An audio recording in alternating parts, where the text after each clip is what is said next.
कनिष्का साड़ी पहने अपने कमरे से निकलती है, तभी कनिष्का की सास हेमलता जी बोली, अरे वाह बहू, साड़ी तो बहुत अच्छी पहनी है, कब खरीदी? और जब अपने लिए ले ही रही थी तो एक रजनी के लिए भी ले लेती, इकलौती ननंद है तुम्हारी। बहू बोली, पर क्या करें माँ जी।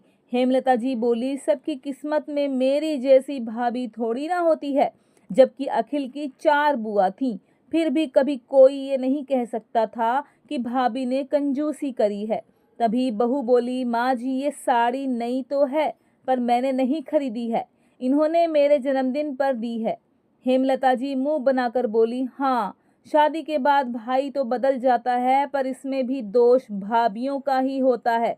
लड़कों को इतनी समझ कहाँ होती है, वह तो अपनी पत्नी की बातों में आकर बहन बहन करते करते पत्नी पत्नी करने लगते हैं।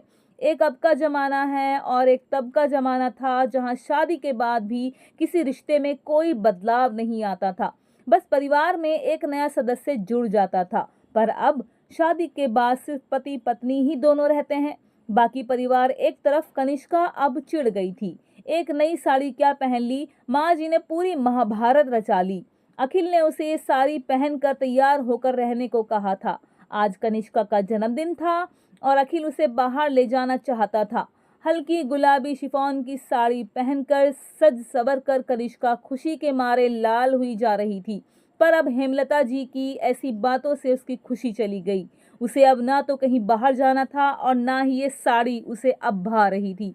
वह अपने कमरे में जाकर अपनी साड़ी बदल लेती है और अपना सारा मेकअप धो लेती है। थोड़ी देर बाद अखिल घर आता है और सीधा अपने कमरे में कनिष्का के पास जाता है। वह तो कनिष्का को अपनी दी हुई साड़ी में देखना चाहता था, पर कनिष्का को देख चौंक जाता है और उससे पूछता है, क्या हुआ, तुम तैयार क्यों नहीं हो? कनिष्का खामोश रहती है। अखिल को जवाब ना मिलने पर फिर पूछता है, क्या हुआ, कुछ हुआ है क्या? कनिष्का ने कहा, कुछ नहीं, बस मेरी तबीयत ठीक नहीं है, आप चलिए, आपको खाना परोस देती हूँ, फिर मुझे सोना है। अखिल गुस्से में कहता है, तुम सो जाओ, मुझे भूख नहीं है। ये कहकर बाहर चला जाता है। इधर कनिष्का रोने लगती है और उधर अखिल भी सोफे पर परेशान बैठा रहता है और सोचता है, सुबह तक तो ये ठीक थी, फिर अचानक से क्या हुआ, ज़रूर माँ को पता होगा। ये सोचते हुए वह अपनी माँ के कमरे में जाता है। माँ, क्या कर रही हो? माँ बोली, कुछ नहीं बेटा, कुछ बोल रहे थे, कुछ काम था? अखिल हिचकिचा कर कहता है, माँ आज घर पर कुछ हुआ है क्या? हेमलता जी बोली, अरे उसने तेरे आते ही कान भर दिए, उसके बाद तू ऐसे कैसे कर सकता है? पत्नी को साड़ी देते वक्त बहन की याद नहीं आई? वह तो पराई है, पर तू तो उसका अपना है।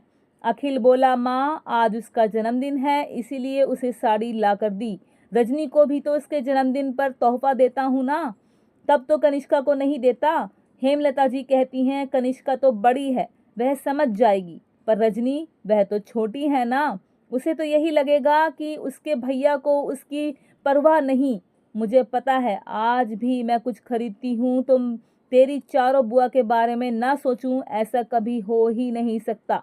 तेरे पापा तो एक पल के लिए अपनी बहनों को भूल भी जाएं, पर मैं कभी नहीं। पर बेचारी रजनी, भाभी तो भाभी है, भैया भी उसकी शादी के बाद उसे भूल ही गया।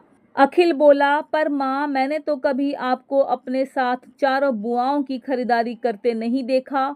हेमलता उससे कहती हैं, तू घर पर कितना रहता है और तुझे हर चीज़ जताकर और दिखाकर करने की आदत नहीं है।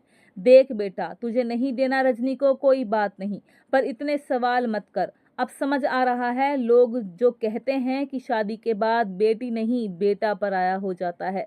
अखिल थोड़ी देर खामोश रहता है और अपनी माँ को सबक सिखाने की योजना बनाता है, क्योंकि वह जानता था कि अभी वह कुछ भी कहेगा वह बेकार ही होगा। एक दिन अखिल घर पर ही था, क्योंकि घर के सभी लोग अखिल के चचेरे भाई की शादी में जाने वाले थे। सभी अपनी अपनी तैयारी कर रहे थे। सबके तैयार होने के बाद अखिल कहता है, वाह माँ, कितनी अच्छी लग रही हैं आप, और झुमके तो बहुत ही खूबसूरत हैं। हेमलता जी कहती हैं, हाँ पता है, ये झुमके मैंने तुम्हारे पापा के दिए हुए घर खर्च से बचा कर बनवाए थे। अखिल बोला, सच में? माँ तो हेमलता जी कहती हैं, हाँ मैंने जो भी गहने बनवाए हैं आज तक सभी घर खर्च के बचे पैसों के हैं, वरना तुम्हारे पापा तो एक साड़ी में ही काम खत्म कर देते थे। तभी अखिल कहता है, रुकिए माँ 2 मिनट। ये कहकर अखिल अपना फोन निकाल कर कुछ करने लगता है। माँ बोलती है, क्या कर रहा है बेटा अखिल? 2 मिनट, मैं चारों बुआ वीडियो कॉल में कॉन्फ्रेंस पर हैं, आप अपना झुमका दिखाकर उनसे कहिए ये झुमका वह भी पहनकर आए। शादी में कितना अच्छा लगेगा, सभी शादी में एक जैसे झुमके पहनेंगी। हेमलता हड़बड़ा और घबरा जाती है और घबरा कर वह सीधा फोन ही काट देती है। अखिल कहता है, फोन कट गया, कोई बात नहीं, मैं दोबारा लगाता हूँ। हेमलता जी कहती हैं, ये क्या कर रहा है, सारे कोई एक जैसे झुमके पहनकर आएंगे और सबसे बड़ी बात सभी के पास एक ही तरह के झुमके क्यों होंगे?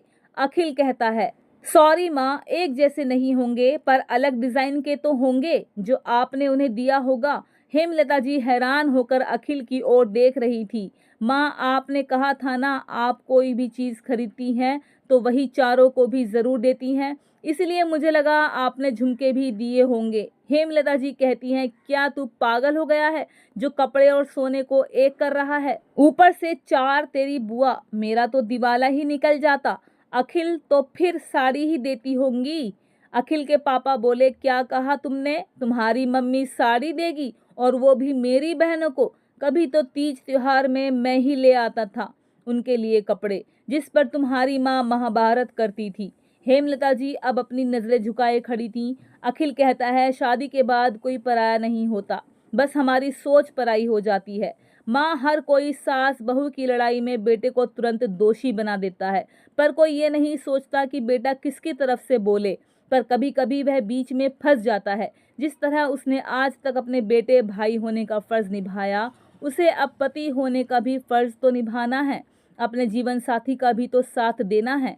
जब वह अपनी बहन के जन्मदिन पर उसे खास महसूस करवाता है तो पत्नी के जन्मदिन पर उसका ये अधिकार क्यों नहीं? बहू को तो अपना हर फर्ज समय समय पर याद दिला दिया जाता है और बेटे का फर्ज, जबकि वह एक पति भी है, उसको याद दिलाना तो दूर, अगर वह पत्नी के लिए जरा सा भी कर ले तो उसे जोरू के गुलाम का खिताब मिल जाता है।